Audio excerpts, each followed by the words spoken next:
السلام علیکم ورحمۃ اللہ وبرکاتہ۔ آج ہم سورہ اخلاص کی تلاوت کریں گے اور اس کا اردو ترجمہ پڑھیں گے۔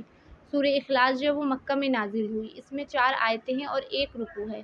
رسول صلی اللہ علیہ وسلم نے اسے 1/3 قرآن قرار دیا ہے اور اسے رات میں پڑھنے کی ترغیب بھی دی ہے کہ اسے رات کو پڑھ کر سونا چاہیے۔